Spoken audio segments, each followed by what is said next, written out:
Okay, and welcome back. It's a great night, an auspicious night, a special night, a designated intelligence night whenever we have Clif High on the program.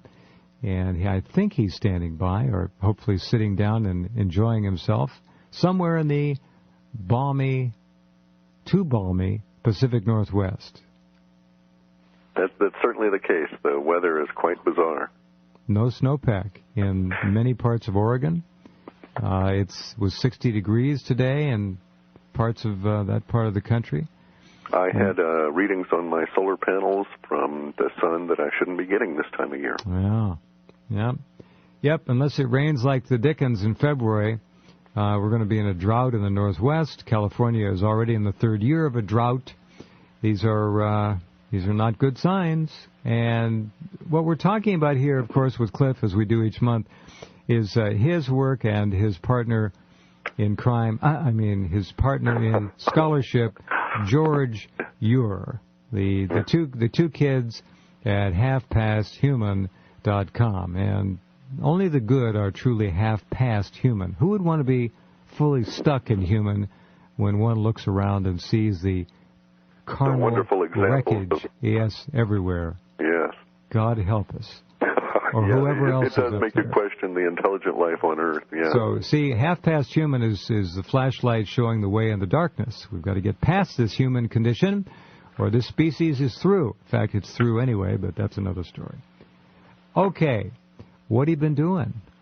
Been working on Part 4 and running extracts that produce our two-dimensional charts from our three-dimensional model space, and running it out through 2010.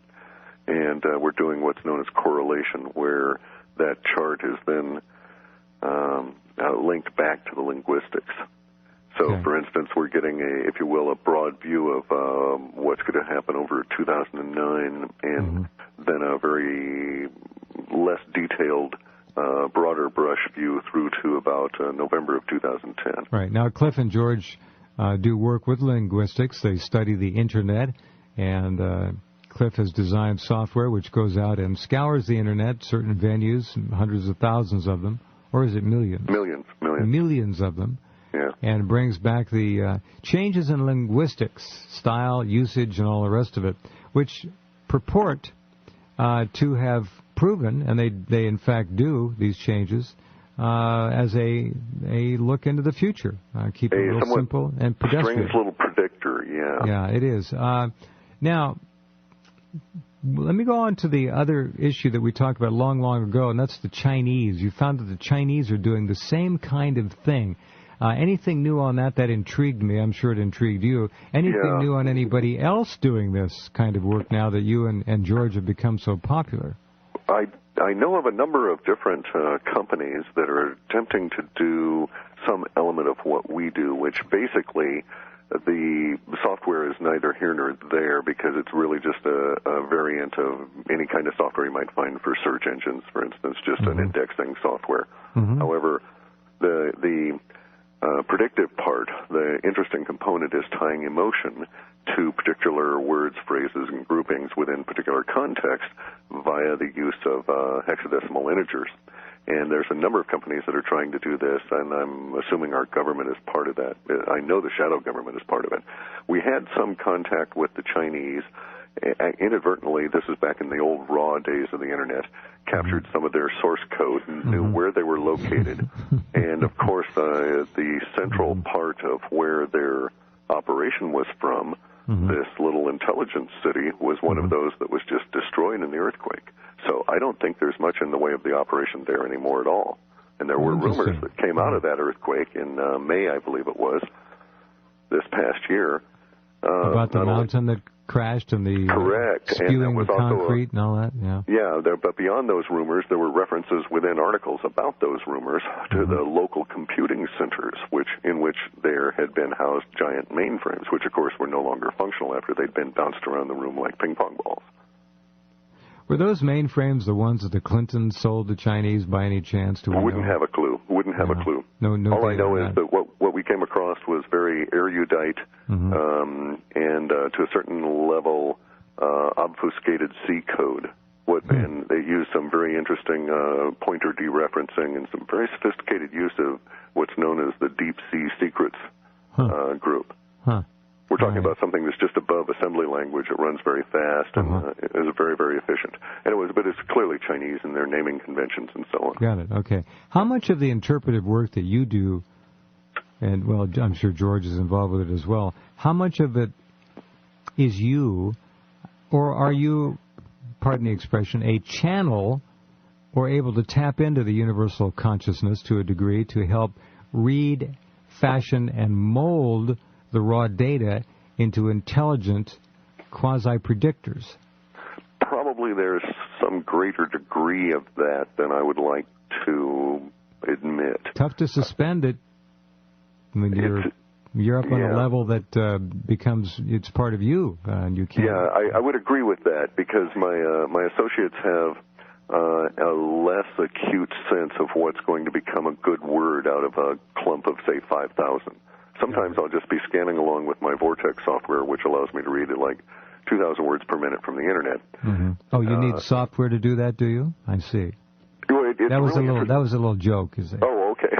but there are people that have skills that are able to do that from irradiated screens and with these saccadic eye movements and so on. I would dispute their abilities. Yeah, it's called eidetic reading.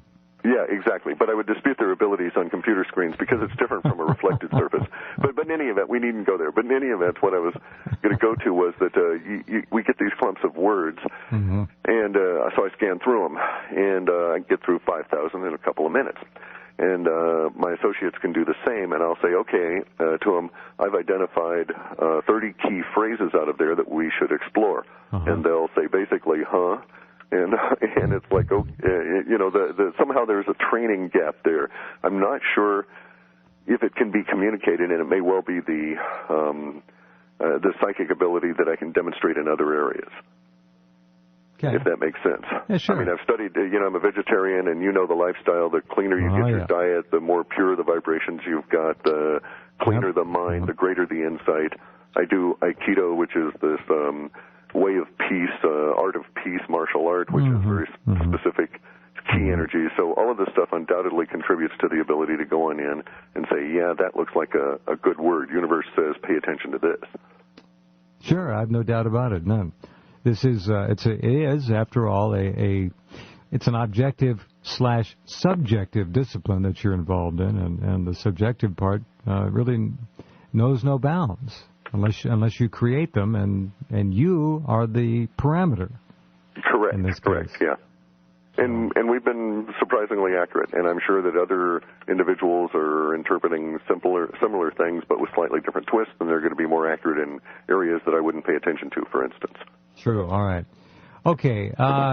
We are in the age of the beige presidency, and we're also in the age of the obvious open Zionist effort to sweep away what resistance remains in Western culture and society and finances and all the rest of it.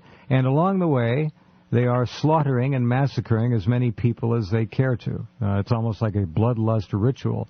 So we're in a very interesting phase, as it were, here. The Iranians today launched their first satellite, so they do have weapons that are capable of, I'd call it a long reach, as it were, and one 1960s-era Cobalt-60 atomic bomb could ruin Europe for quite a few millennia. Yeah, but also bear in mind something here. I'm not saying the Iranians would ever do that, folks. No, but I'm just disputing the ability of the technology to be that threatening. I like to ratchet down on any level of paranoia that I can, just to clear the air, so to speak, so I can get a clearer view. I am not paranoid. No. I'm saying that I am here.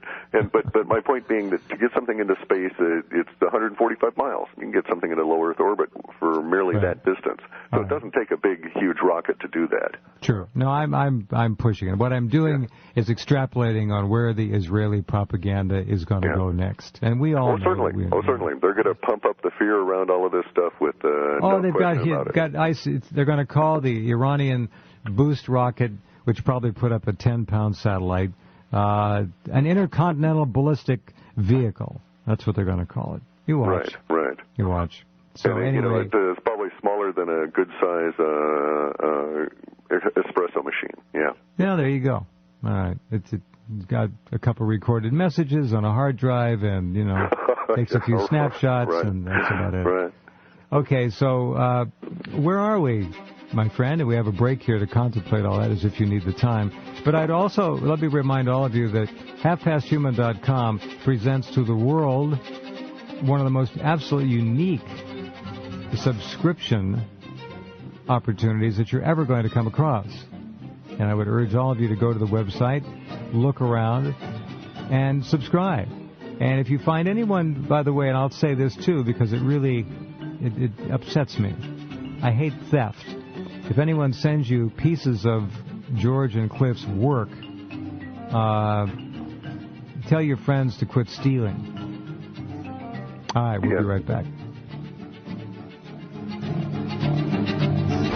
Okay, and we're back. It's a candidate for the theme song for the halfpasthuman.com website. Not a bad one. Not bad. Got a lot of them. All right, where are we, Clif? What's going on with the beige president? We have a cabinet second to none in terms of its corrupt criminality. No. That's called experience. Oh, I'm sorry. You've got to understand how words are used against you. Crass of me. Yes, there you go. So here's where we're at. All's going to be different starting around on the 14th or so of February. We're going to get into some building tension here, probably related to this bailout. We like building tension because we know it's interesting. It starts to gnaw at the stomach. The muscles start to tighten up. Keeps you on edge, folks. Right on top of your game. All right. But so this will probably be related to the bailout. It'll build up to the point around. It looks to be around the 14th or 15th of April, tax day, curiously.